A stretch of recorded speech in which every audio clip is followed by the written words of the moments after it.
Where do you find God? Almost sounds like a loaded question, doesn't it? I mean, if God was someone you could find, wouldn't everyone be out searching? Well, rather than looking for something elusive, like a pot of gold at the end of the rainbow, I reckon it's more about learning to recognise the way God is already present to us in our everyday lives. I'm Lizzie Oakes, and this is Where Do You Find God? My guest on the podcast today is Scott Bow. Now, Scott is the general manager of From Here, a web development company based in Tamaki Makaurau, Auckland. As well as having a heart for the marketplace, Scott very much has a heart for mission. Scott, welcome to Where Do You Find God? Thank you, Liz. Hey, so you and I, we've only really just met. I'd love to know a little bit more about you, but what in terms of what does mission look like in your life? You've got a heart for it. Just having a heart really to go to different places that I guess are off the radar, you know, and I've been through quite a few seasons of my life, and even this year in particular, where I've said to the Lord, I'll go wherever, no matter whether I can justify it or not, whether it's uncomfortable. Wow. And I think do you know what? It sounds really noble when you say that, but I think it's really good for us to have moments like that, you know? And I do find the tension between being a dad of 4 kids, a loving husband, a business owner of a pretty demanding studio, and we do work with pretty high-end clients, so the work's pretty demanding. And then yet, when I go on mission, and I'm a really proud Kiwi, one of the things I think is cool about being a Kiwi is we sort of get on people's level. Yeah. You know, and I try and have a posture of they would have no idea most of the time the boardrooms that I spend a lot of my life in and the level. And I really just try and have that posture of serving and working out who they are and just fitting into their world, you know? That's cool. Have you been on a missions trip this year, or you've got something planned? Yep, I've just got back a few weeks ago from the Philippines. I'm going again at the end of May.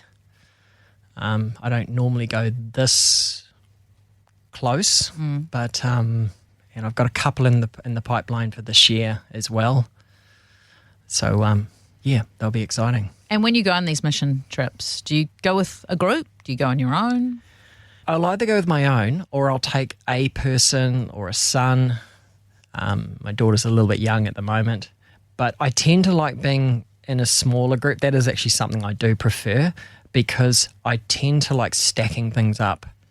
When there's only a couple of you don't have to sort of accommodate everyone. You can jump into a car on the back of a motorbike, or you can be really flexy. That's it. You go can with just the flow. work with it. Yeah, that's it. Yeah, I relate to that.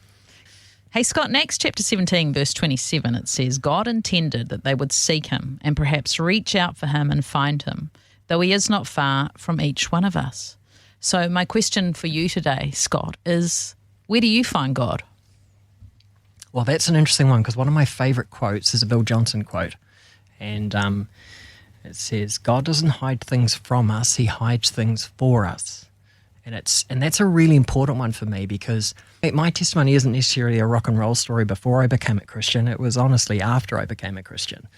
So I've had lots and lots of battles, including a little girl that was born and she died in our arms about an hour later. So I've worked through some really, really tough seasons in my Christian faith. And I can't explain it, Liz, but I've found that God uses some of the darkest times in our life to do some of the most beautiful moments in our faith. And so when we seek after a meaningful faith, God will choose whatever he chooses to use. And some things it's really hard to put into words, and so I really love that quote. And I think that God can be found in so many places and so many times, even when it actually feels like the whole world's turned upside down. Yeah. I mean, I know exactly what you mean. It's like in those really dark, hard, challenging times, it's, what do they call it? The treasures of darkness or something. It's like there's treasures to be found there. Yeah. You have to be You have to go through the pain to get there, but there's actual treasures there. And I know sometimes when I've come out the other side, do you ever get this, that you kind of miss it? Even though you're like, oh, I'm glad I'm not in that pain anymore. But, oh, God was so close. Yep. Yeah. Yep. And look, we've got to be really real with this too, because sometimes we hear a testimony, and it's what I call the Superman testimony, where someone tells us the pain and then they tell us the end, but they don't kind of share too much of the mess in the middle. But and I think we need to really be real about the messy parts, because none of us loves the difficult times. But I think that's why Psalms is so beautiful when you read those parts where you see David wrestling with all parts of his humanity, his weaknesses, his strengths. But at the end, it's an uplifting story of finding something in Christ that he's growing in us, or some reward or some incredible outcome from that journey. And I do have a bit of a passion to see more stories, woven stories spoken about in the business community. I mean, just for the sake of subject, it feels like in churches that you go to a business conference and they'll get the guy up who's got a really successful business and a Ferrari and a mansion on the beach. Now, nothing is wrong with those things, but actually I think we need to be telling people that business, it has its pressures and it has its tensions, but it's also another place where we can have adventures, where we can follow treasure maps, where we can have meaningful journeys with God. Yeah, tell me about that. Finding God, having adventures and following treasure maps in business. Nobody else has said that in the podcast. So Really? I'd like to hear what you've got to say on that. Well, when I mentioned just before about when my daughter died, which was 2006, 20 years ago, it was funny, even during that time, and it's a large story, what we went through, but in that period I'd been reading a book on George Mueller, and as a young youth pastor many years ago, we often used to share the stories that there was a need for the orphans, and they would be praying, and then there'd be a knock at the door and the baker turns up and he's got the bread, and these really cool stories of provision. But it wasn't until I read his autobiography, it had a huge impact on my life, massive. Because what I realized was George didn't use God to build the orphanage. He used the orphanage as a vehicle to show a people on the day that a humble man with nothing could trust God. Now, why that is so cool is that when you really read his story in his diary through some very, very difficult seasons, trust wasn't a tool just to acquire a provision. The provision ended up being a byproduct. But the real gold was another aspect of finding out how God provided, because he doesn't always use the same formula. No, he doesn't, does he? That kind of annoys me sometimes. That worked that time. How come it's not working this time? That's right. Yeah. And look, I say that so quickly, and the shift from using faith as a tool to get closer to God, it sounds easy to do. But look, even that's a journey of trying it out and failing, and your different levels of coping and tension in the mix. But that's why in business, we've got a lot of those very, very important challenges in your life with paying people and paying bills and money and contracts and leases and all those sorts of things. But in there, it's easy to say when we seek first the kingdom of God, but actually when we learn to trust God. I love that word trust. Because trust suggests to me a relationship. Yeah. So can I ask, and this is my interpretation before letting you answer, is the seek, you think you're going to pray and then God's going to give you the business plan, versus the trust is that I'm going to head in this direction and I'm trusting God's Father. The Father's holding my hand, and if I'm going the wrong way, he's going to give me a tug, perhaps. Good way of saying it. Good way of saying it. Because we actually deal with, when we're trusting with something quite small, you don't get as many challenges, emotional challenges inside coming to the surface. But when there's a lot riding on the decision, a lot more comes out. Yeah. Yeah. So some of those ones where deep down we think we're not we think we're not behaving to be loved, but there's this subconscious that we go, is God going to come through because I've been good, or is He good? Yeah. And when you look at those things, they bring up And that's what I'm saying. They bring up core factors in how you see God. Yeah, and core beliefs, you mean? Yes. And how we see God, but how we see ourselves? That too. That too. I know what you're talking about. I might not be running a business like you, but yeah. But it's so easy to pull back in business and just rely on our efforts. you Yeah. know? And I'm not saying that God's asked us to put our brain in the corner and not work practically, but if we could realize in whatever it is we do in life that God can use, he sort of wastes nothing. And he can use those practical things in life. And I like using words like, treasure maps and adventures. Yeah, what does that mean to you, treasure maps? Because I think when God takes us on journey, the journeys are all really different. Otherwise, you just follow the same formula that you did last time. They're really different. There's different things you learn. There's different challenges. Yes, sometimes you apply the same principles, but I think the danger was there, and I think I was like that when I was a younger Christian. I sort of lived more of a principle-based life, so I think I reduced God to a level of values and principles.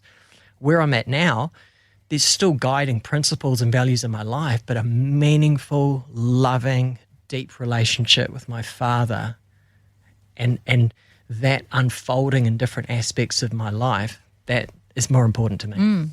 So do you sit down and discuss strategy with God? Like a business owner having a meeting with their bank manager or something? People on their board, whatever? Yeah, I think you do, yeah. And sometimes I find that God will drop something in my spirit and it won't make sense, And then there's other times when you've got a problem and you just have that moment where you're quite clear to God. Like I had this moment years ago where these days we've got a very, very good name for design. But back when we started... Drop the company name again? Oh, From Here. From Here. FromHere.nz.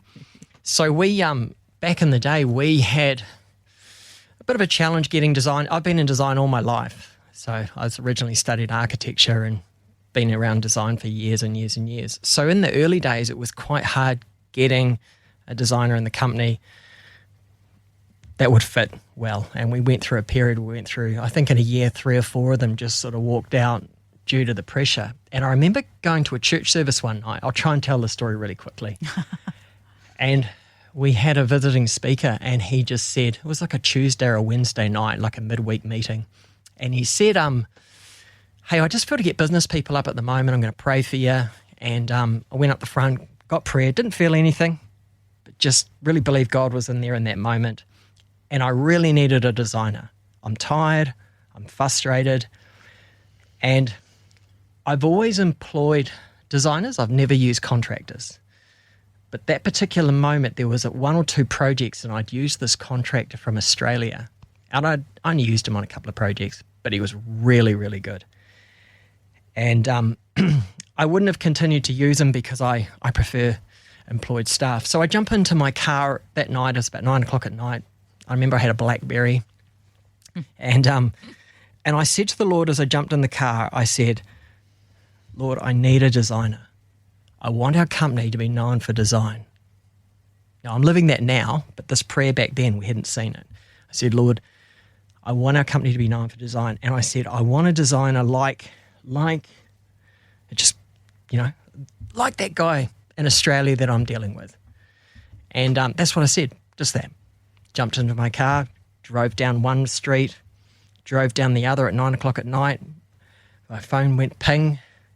I checked the message, and it was that guy from Australia. Wow. Now, remember, I only used him on a couple of projects, so we weren't necessarily close. And he said, hey, Scott, random question, I know.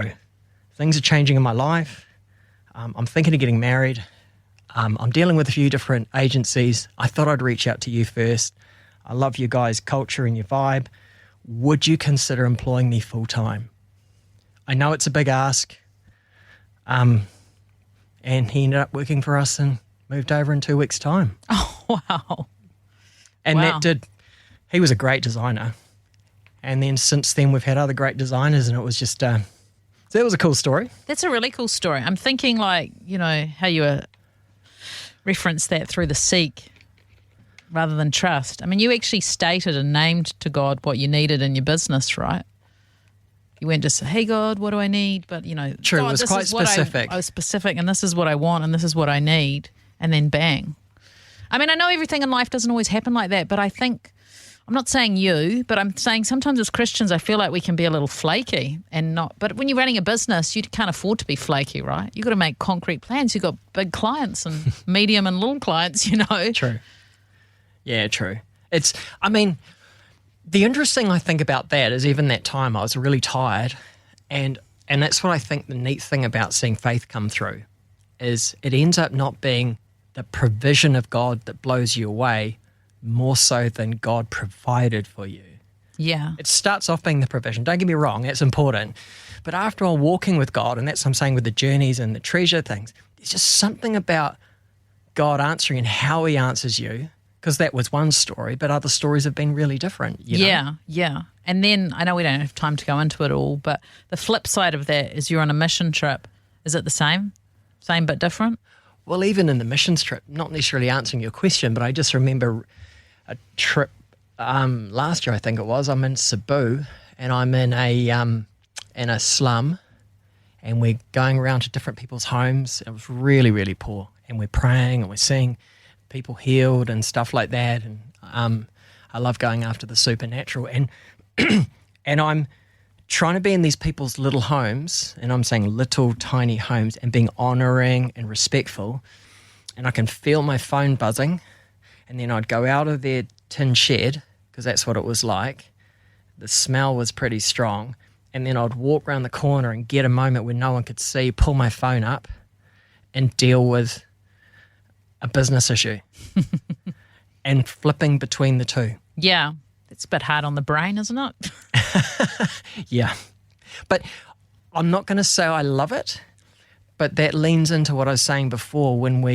I think when we embrace the uncomfortable, sometimes it's good for us. Yeah, totally. I'm not saying I like it, but I think it can be good for us. Yeah, well, I don't think there's any growth unless we're out of our comfort zone. Yeah. And I think most people want the growth without getting out of their comfort zone, right? That's right. Yep. Well, it's funny, that comfort zone thing. Sometimes people get out of the comfort zone if the carrot's big enough. Yeah. In other words, I really want this, Lord, so therefore I'm prepared to be uncomfortable. But I think actually when we sort of say to the Lord, hey, nothing's off limits, like our whole walk, you've got it all, That's a big prayer. Just one last question before we finish. This God that you've talked about, finding in really hard times the loss of your daughter, and I'm so sorry for the loss for you and your family, your wife, and this God that you encounter through business and missions. What's he like? What's God like? Yeah. Better than we think. Better than we think. I love that other quote too. He's better than we think, then therefore we need to change the way I think. But I don't think you can just do that overnight. I think that by continuing, and that's why the pursuit of God I think is really important.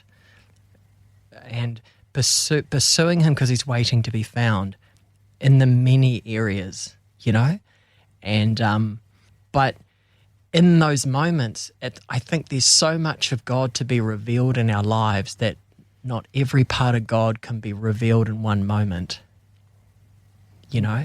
And so when we chase that, I think the reward is those aspects of God that are really, really hard to put into words. That your relationship with God becomes more than just something to believe in. He's meaningful. Scott Bell, thank you for joining me today on Where Do You Find God? Thank you, Liz. Tune in every Wednesday afternoon at 4:30 on Sanctuary, or listen and subscribe via your favourite podcast platform and give us a review so others can find us.